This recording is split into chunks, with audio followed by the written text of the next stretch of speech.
Bien, en esta segunda parte voy a profundizar en los mecanismos que estuvimos viendo en la primera. ¿Sí? Acá tenemos el ejemplo de una malformación, que era el primer mecanismo y probablemente el más frecuente que nos encontramos. ¿Sí? Un proceso de desarrollo intrínsecamente normal, que en este caso, por ejemplo, produce en una polidactilia, ¿no? Una polidactilia posaxial, o sea, del lado cubital, ¿no? Donde tenemos enteramente un dedo de más. ¿tá? Esto es claramente un desarrollo que se dio de forma anormal.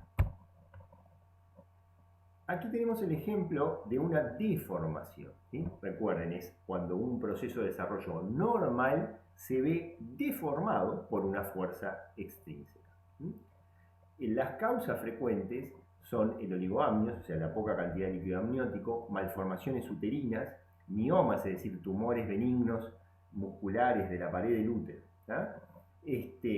Por ejemplo, en este caso, los miembros inferiores de este bebé se estaban desarrollando de forma normal, pero por falta de espacio en la pared uterina, probablemente por alguna de estas tres causas, no hay una movilidad y una capacidad de mover los miembros, recuerdan los movimientos fetales intrauterinos que son muy importantes, y eso provoca la deformación que estamos viendo en los miembros inferiores. Anomalías como el pivot, que es esto que estamos viendo, artrogriposis, que es un defecto en la movilidad de articulaciones, tortícolis, que es una deformación a nivel de cuello, son causas frecuentes, o consecuencias frecuentes, perdón, debí decir, de este tipo de alteraciones. ¿sí? Acá vemos un ejemplo típico de disrupción, ¿no? De nuevo, un proceso de desarrollo intrínsecamente normal, pero que es dañado o destruido completamente por una fuerza extrínseca. ¿sí?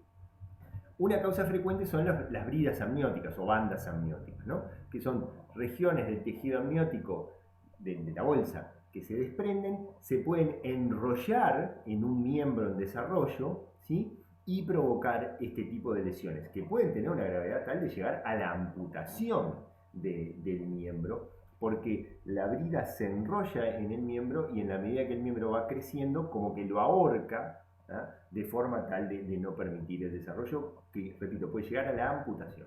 Es algo parecido a lo que ocurre acá, ¿no? En esta tortuguita enganchada en el plástico, no hay que tirar el plástico del océano, claro está, y en la medida que fue creciendo, sufre un proceso análogo en ese material que es inextensible. ¿sí? Acá tenemos otro ejemplo de una disrupción, en este caso vascular o probablemente vascular, que es una cosa que se llama anomalía de Poland.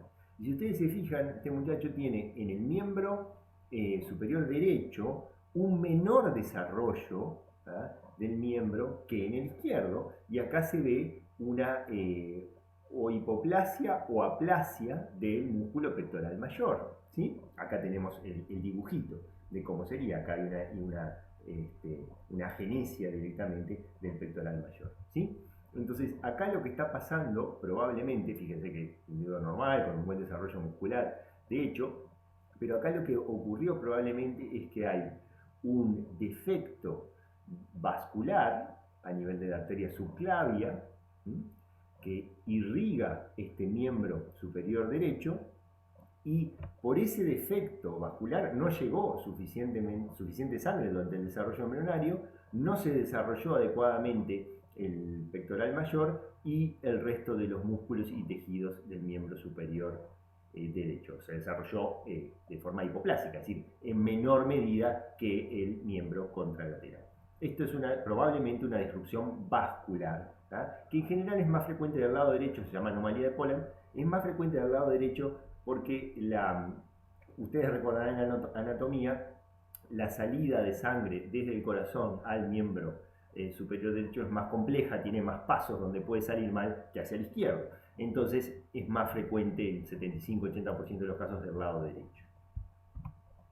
La displasia, acá en el cuadro de Velázquez tenemos un ejemplo clásico de la acondroplasia, una forma, entre comillas, y mal llamado de enanismo, pero donde hay un desarrollo francamente menor, sobre todo en largo, de los huesos. Y entonces acá es donde hay una organización anormal de un tejido, en este caso del tejido óseo. Y sobre todo en el crecimiento en largo, por eso provoca la baja talla tan marcada. ¿sí? Entonces es un ejemplo típico y probablemente los más frecuentes de displasia de un tejido, en este caso óseo. hay que saber valorar clínicamente estos 4 tipos de alteraciones y estos distintos mecanismos, ¿sí? Y una cosa central en la valoración clínica es si se trata de una anomalía sindrómica o aislada, ¿sí?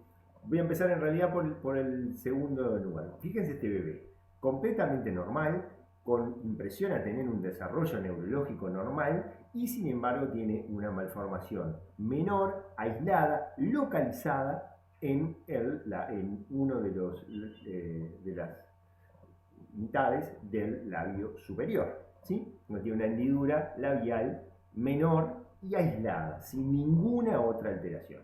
Bien distinto sería el caso de este otro recién nacido, también con un labio hendido, pero que agrega otra serie de malformaciones, un retraso del crecimiento y, si lo vemos después en el bebé, una severa alteración del desarrollo neurológico. Acá lo que tenemos es un síndrome que se llama de Pato, causado por la trisomía del cromosoma 3. ¿tá? Entonces es un conjunto de anomalías que pueden ser muy severas y es un mecanismo completamente diferente. En este caso es una anomalía cromosómica, un cromosoma 13 de más, y esto es una cosa más accidental y localizada. ¿tá?